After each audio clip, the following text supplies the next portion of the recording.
মায়ের মৃত্যুর শোক সইতে না পেরে মানসিক ভারসাম্য হারিয়ে শিকলবন্দি জীবন কাটাচ্ছে একসময়ের মেধাবী ছাত্র হৃদয়। চোখে তাকালে বোঝা যায় বেঁচে আছে শুধু নিঃশ্বাসটুকু। পিরোজপুর জেলার খুলনা নামাজপুর ইউনিয়নের মুন্সিবাড়ির বাসিন্দা সপ্তম শ্রেণীর মেধাবী ছাত্র মোহাম্মদ হৃদয় শিকদার আজ সেকলে বন্দী এক মানসিক রোগী। একসময়ে ভদ্র ও ভদ্রতা ও শিক্ষায় এগিয়ে থাকা হৃদয় আজ নিজেই প্রসাব পায়খানার উপরে দিন কাটায়। প্রতিদিন অপেক্ষায় থাকেন বাবার, যিনি দিন আনে দিন খাওয়া একজন অটোরিকশা চালক। এখন আর আব্বা তো খুব গরিব মানুষ, হয়তো একটু সরকারিভাবে কোনো একটা চিকিৎসা পাইলে হয়তো ছেলেটা সুস্থ হইতে পারে।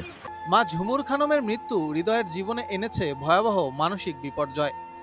২০২৩ সালে অর্থের অভাবে চিকিৎসা ছাড়াই ঝুমুর জন্ম দেন এক সন্তানের।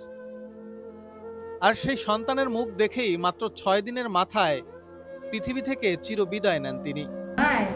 আর মারা গেছে ৬ দিন বয়সে।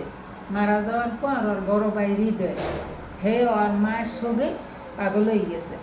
ওর আব্বাই কোনো চিকিৎসা করতে পারতে আসে না, রিক্সা চালায়, দিন আনে দিন খায়। আর এতে করেই মাকে হারানোর শোকে ভেঙে পড়েন হৃদয়। ধীরে ধীরে মানসিক ভারসাম্য হারায় সে। অর্থ না থাকায় চিকিৎসাও সম্ভব হয়নি। বাবার সামর্থ্য বলতে একটি রিক্সা আর কিছু স্বপ্ন, যা আজ ভেঙে গুড়িয়ে গেছে।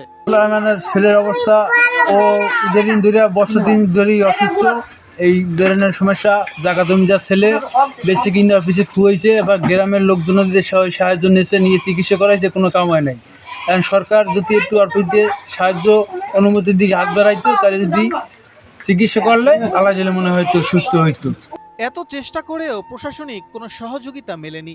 মৌখিক আবেদন করেছেন স্থানীয় ইউএনও চেয়ারম্যান, এমনকি জেলা প্রশাসকের কাছেও, কিন্তু লিখতে না জানার কারণে কোনো দরজাই যেন খুলছে না হৃদয়ের পিতা সোলাইমানের জন্য।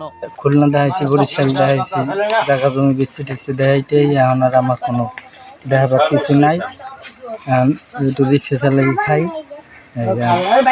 সাহায্য আমি কোনো পাই না। গ্রাম দিয়ে টাকা পয়সা তুললে একটু দেখাইছি,